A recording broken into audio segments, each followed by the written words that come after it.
On the morning of September 11, 2001, 19 men armed with box cutters directed by a man on dialysis in a cave fortress halfway around the world using a satellite phone and a laptop directed the most sophisticated penetration of the most heavily defended airspace in the world, overpowering the passengers and the military combat-trained pilots on 4 commercial aircraft before flying those planes wildly off course for over an hour without being molested by a single fighter interceptor.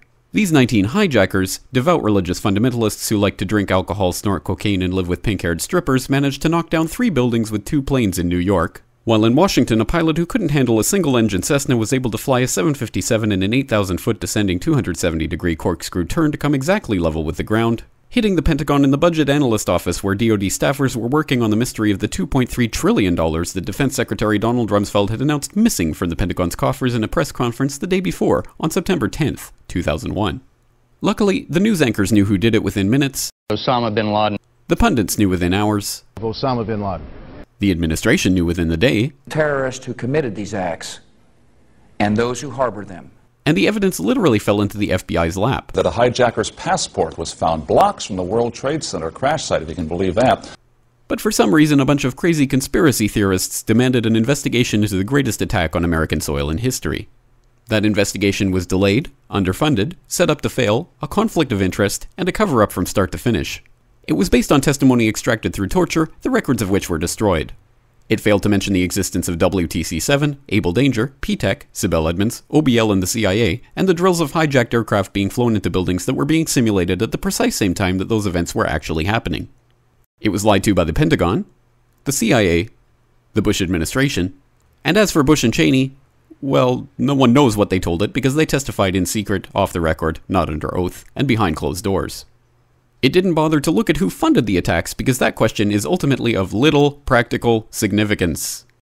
Still, the 9/11 Commission did brilliantly answering all of the questions the public had, except most of the victims' family members' questions, and pinned blame on all the people responsible, although no one so much as lost their job, determining the attacks were failure of imagination. Because Nobody in our government, at least, and I don't think the prior government that could envision flying airplanes into buildings. Except the Pentagon, FEMA, NORAD, and the NRO. The DIA destroyed 2.5 terabytes of data on Able Danger, but that's okay because it probably wasn't important. The SEC destroyed their records on the investigation into the insider trading before the attacks, but that's okay because destroying the records of the largest investigation in SEC history is just part of routine record keeping.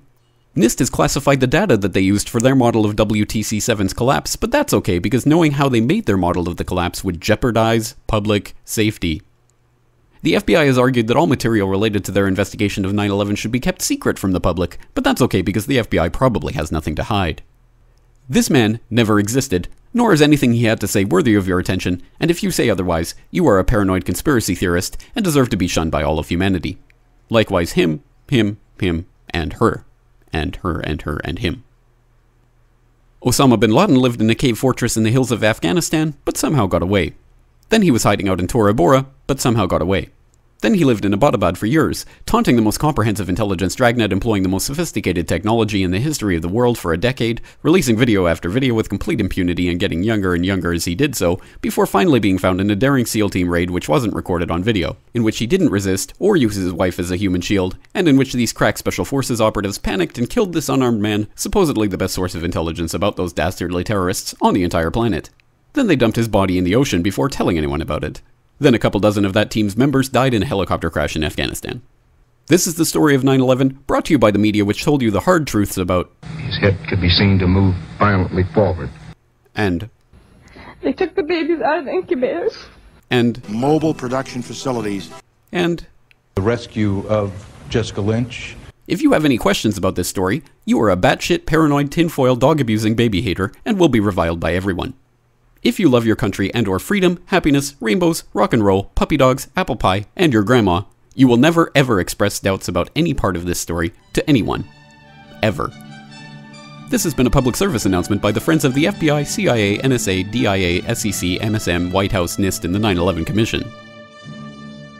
Because ignorance is strength.